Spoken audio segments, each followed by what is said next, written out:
जय माता दी साधको।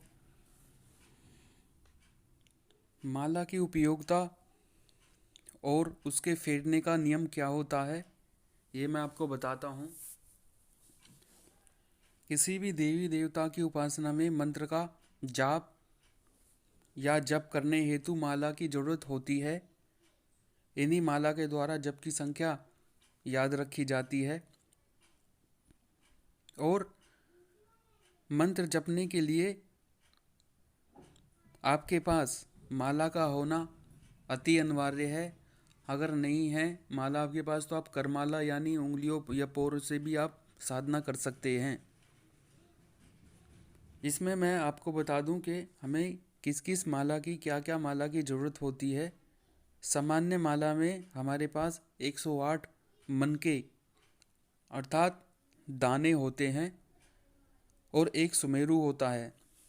ये माला रुद्राक्ष की, तुलसी की, चंदन की, हल्दी की, स्फटिक की, कुशा की, शंख की, कमलगट्टे की, मूंगे की और मणियों की और हड्डियों की भी आदि की बनी होती हैं।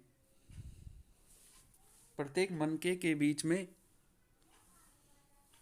गांठ लगी होनी चाहिए जिससे कि प्रत्येक मन का अलग अलग हो। माला को गूंथने के लिए एक धागे की आवश्यकता होती है।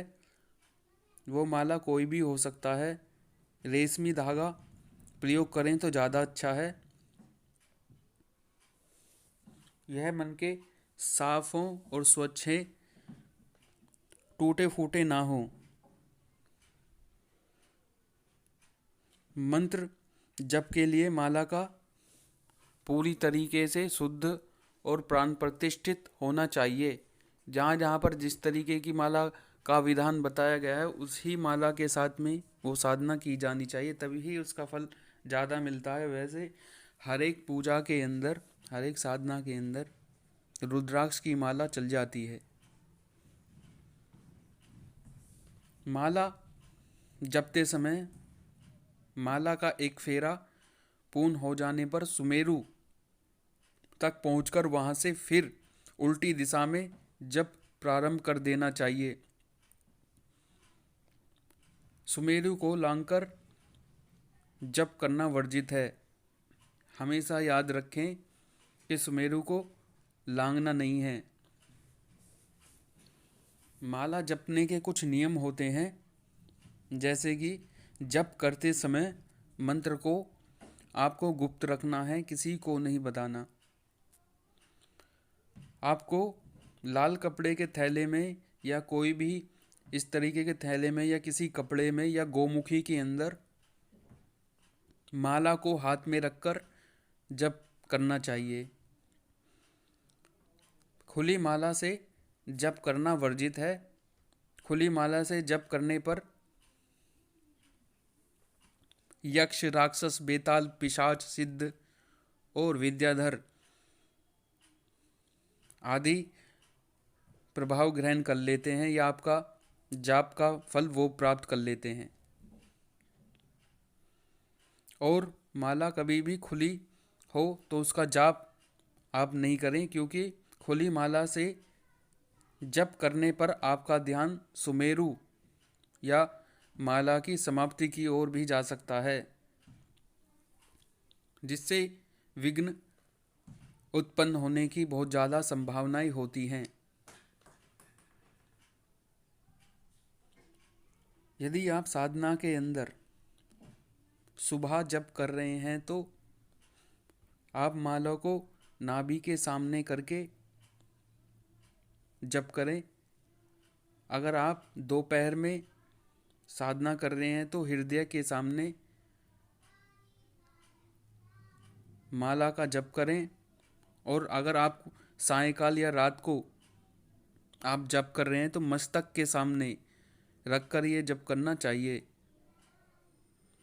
और मंत्र का उच्चारण करते हुए या मंत्र का जाप करते हुए एकदम मंत्र साफ और स्पष्ट रूप से बोलना चाहिए या उच्चारण करना चाहिए। माला को मध्यमा उंगली के मध्य पर्व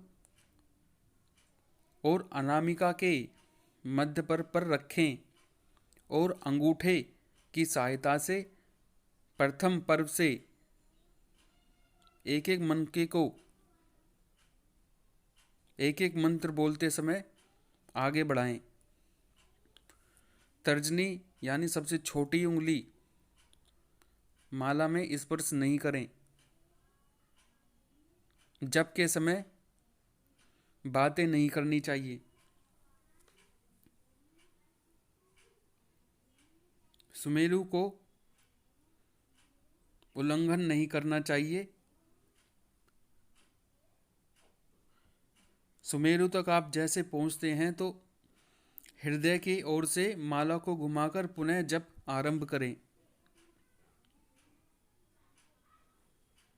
सुमेरु तक पहुंचना एक माला का पूर्ण होना इसका एक संकेत है